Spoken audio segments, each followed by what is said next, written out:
All right, Larry Krueger here from the Pig and a Pickle Krug Show with a little 49er video as we do a deep dive on the newest 49er, Bryce Huff is a Niner. And we will discuss all the elements of Bryce Huff and what it actually means, the good, the bad, and all of it. We'll get into it. We'll do a little deep dive on Bryce Huff here in just a second. But first, we're brought to you by Pig and a Pickle, the best barbecue in all of Northern California. Check them out there in Emeryville. They're in Corte Madera. They're open 7 days a week from 11 a.m. till 8 p.m. or until they run out. And they do run out, so get there early, get some brisket chili. This video also brought to you by LearnKey Upskill Academy, an online learning platform designed to get you job ready in 6 months or less. These people are fantastic, whether you're interested in IT, it could be cybersecurity, marketing, or another high-demand field. What they do is they offer over 30 certification programs to help you take that next step in your professional career. They've been in business for 37 years. They've helped over 200,000 students. Over 100 students are placed every month into well-paying jobs. So big fans of LearnKey Upskill Academy. The link's in the description below. And we're also brought to you by Claw Daddy Arcades. They're a great follow on Instagram at Claw_Daddy_Arcades to find a location near you. 3 locations in Southern Cal. They got a spot in Fresno, a spot in Modesto, and the brand new spot opening here in the Bay Area. So follow them on Instagram again at Claw_Daddy_Arcades to find a location near you. All right, let's talk a little bit about Bryce Huff, the newest 49er. He's had a really interesting NFL career, and his latest part of this journey is going to bring him from the Eagles to the Niners in a deal that's not going to be finalized till after June 1st. He was an undrafted rookie back in 2020 out of Memphis, and he posted 7.5 sacks through his first 3 seasons in the NFL. In 2023, though, he busted out a 10-sack season. He had a career-high 67 pressures, and the timing was perfect because he hit the free agent market, and the Eagles threw him a 3-year, $51.1 million contract. And his 1 year with the Eagles just really didn't go well. His numbers plummeted across the board. He wound up not suiting up for any of the team's playoff games. He was not active for Super Bowl Sunday, a game that saw the Eagles defense dominate. So the Niners are hoping they get the Bryce Huff that played for Robert Saleh in 2023, and hopefully he can return to that form. It was interesting. I was reading an article, and Brandon Graham, the Eagle defensive lineman, 15-year veteran who played with Huff last season, really was optimistic. He went on the Russ Tucker podcast and talked a little bit about Huff. He says, I just think with the Jets, it was just that defense, man. I know what it's like playing in a 4-3 wide 9, go get it every play. It's always stop the run on the way to the quarterback. That's the slogan in that type of a defense. So I feel like it's all scheme. I've seen different guys flourish in different systems. Then you see them get in another system. It's different. And what they asked of him this year, it just wasn't a great marriage, I would say, because I know Huff can rush. I see him doing all that, but sometimes it's just different with the type of scheme and what people ask of you and what you want. They want you to be able to do. And maybe it just wasn't that for Vic Fangio. I mean, you just don't really know. I just know that he's a baller, man. I want it to be a win-win for the Eagles and a win-win for him. So, it's interesting. Robert Saleh, was his coach with the Jets. He became the Jets head coach after the 2020 season. And Huff played for Robert Saleh in 3 seasons. He played 40 games, put up 15.5 of his 20 career sacks. Last season in 12 games with Philly, he had only 2.5 sacks and 20 pressures in 182 pass rush snaps. But, Graham could be right. You get Huff in the Niners wide 9 scheme, and a lot of times people try to make it good and evil, and there's a winner and a loser. Sometimes guys just are a fit for one scheme and not a fit for another scheme. The one thing that the Niners scheme really values is guys who can get off the football, and that's what Bryce Huff does. What's the secret to Bryce Huff as a football player? He gets off the ball. He gets in that 4-point stance and he comes shooting out like a track guy, like a track sprinter. And he's better. He'd be better in the wide nine. Get up the field. It's all predicated on getting off the football. And I just think a change of scenery is exactly what this guy needs. He's not old. He's 27. He's not hurt. It's not like he didn't play well when he played last year. He did play well, and I'll show you some numbers here in a second that kind of verify that. But I just think this is a guy, and this is what happens in the NFL.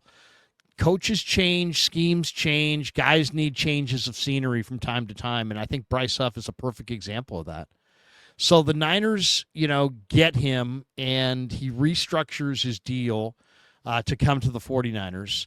And we still don't know exactly what pick the Niners are going to send. My guess it's going to be a 2026 fourth-round pick. Why? Because the 49ers have 3 of those.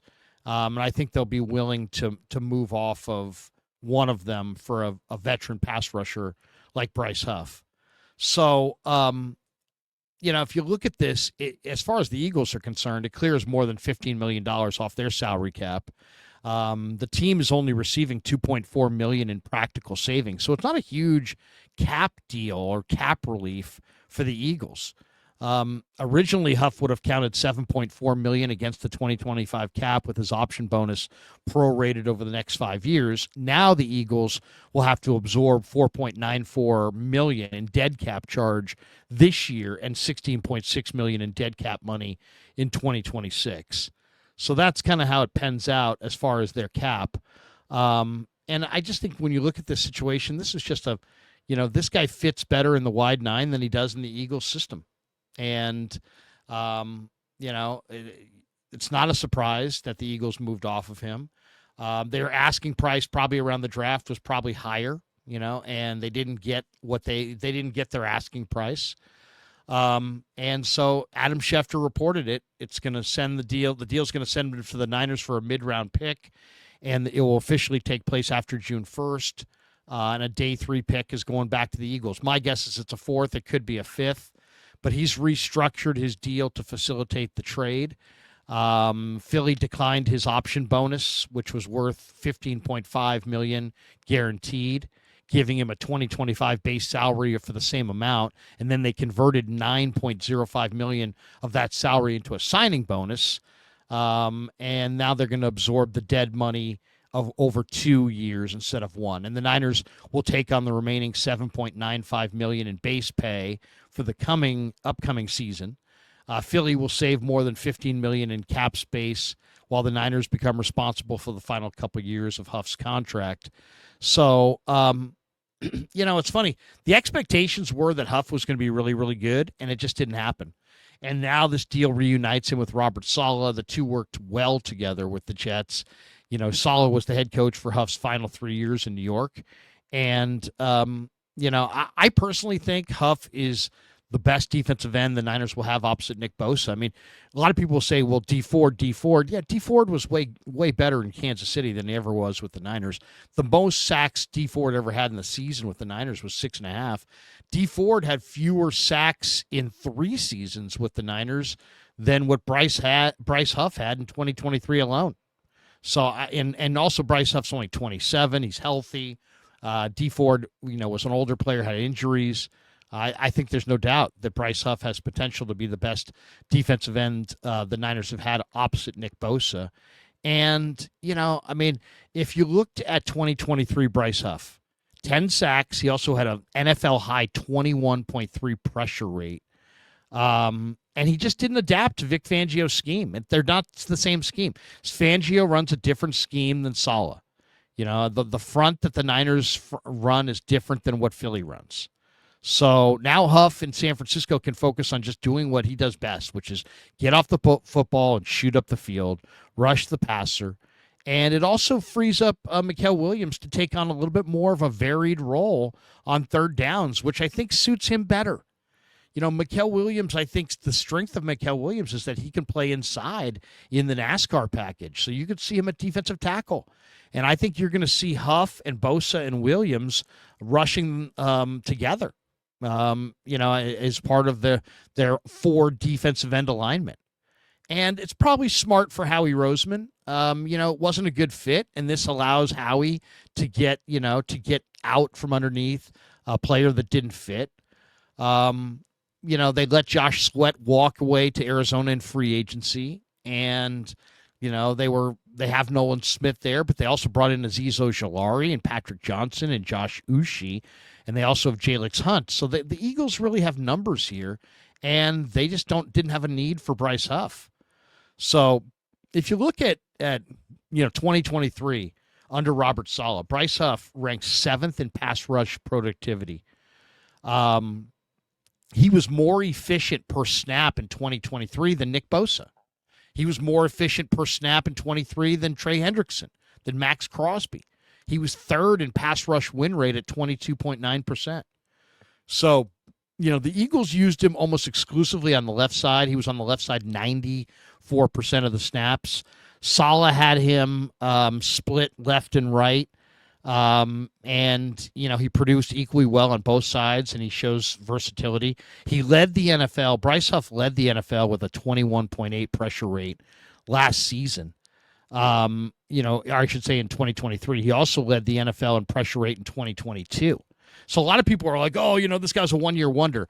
No, you're just looking at the sack totals. Yeah, for the sack totals, he had one great year in 2023. But in 2022, Bryce Huff led the NFL in pressure rate. He generated pressure on 25.6% of his pass rushes in 2022. So this guy's not a one-year wonder. His 2024 pass rush win rate was 13.9%. That's better than Joey Bosa's was last year. In 2023, his pass rush win rate was 22.9%. If you look at his 2022 pass rush win rate, that was 23. In 22, his pass rush win rate 25.6%, number 1 in the entire NFL. So if people who are like, man, I don't believe in Bryce Huff's pass rush win rate in 22 and 23 was superior to Nick Bosa's in both seasons. So the guy's done a pretty good job. If you really look at some of the stats that really stand out in 2024, this last year, which was, a year, obviously, that he wasn't very good. He only had 2.5 sacks. Bryce Huff ranked 10th in pass rush win rate, 24.1% on true pass sets. That's ahead of Eric Armstead. It's ahead of Will Anderson. It's ahead of Danielle Hunter. So don't let people, convince you, this guy was terrible except for 23. No. This guy's been good. He was good in 24. He was good in 23. He was good in 22. His sack totals in 23 stand out, but he was good before. He was good in 2024. I mean, I think these numbers kind of show that. This guy had good numbers in 2024. And then, in 2023 under Saleh, he was 7th in pass rush productivity, more efficient per snap than Bosa, Hendrickson, and Crosby, 3rd in pass rush win rate. So there you go. I mean, you have a guy that actually has pretty good numbers in 22, 23, and 24. And now I think he really allows Mikael Williams to play inside on, certain plays. And I think that's going to make, I think Mikael Williams is now in a more comfortable spot. He doesn't have to produce big-time edge rush production because you can let Bryce Huff do that, and you can slide him inside on pass rushing downs, and now you got 3 really good pass rushers all going at the quarterback with a full head of steam. So I like it. I think it's a good move for the Niners. I think it's a win-win. The Niners win. I think it's a good move for them. It definitely takes pressure off of the guys inside, C.J. West and Alfred Collins. Takes a lot of pressure off the Niners' young DBs. They have 5 or 6 guys trying to develop themselves. You're always going to develop better as a defensive back if you've got a pass rush up front to speed up that quarterback and move him off his spot and make him throw it before he wants to. And Bryce Huff, I think, can do a lot of those things. So overall, I think when you look at the numbers, if you look at just the sack total, you say, man, Bryce Huff, one-year wonder. I don't know, man. Do you really trust that he's going to have a good career with the 49ers? But if you look closer, you say, you know what? This guy was productive under Robert Saleh in 24, in 23, in 22, and he's a good scheme fit for what the Niners do. And at 27, to get an impactful edge rusher who's healthy and ready to roll, who you can afford, and who's only 27 years of age, that is a major, major win for the 49ers. All right. Thanks to Pig and a Pickle for being the title sponsor of the Krug Show. Thanks to LearnKey Upskill Academy and Claw Daddy Arcades for sponsoring this video. And thanks to all of you for supporting the Krug Show on YouTube.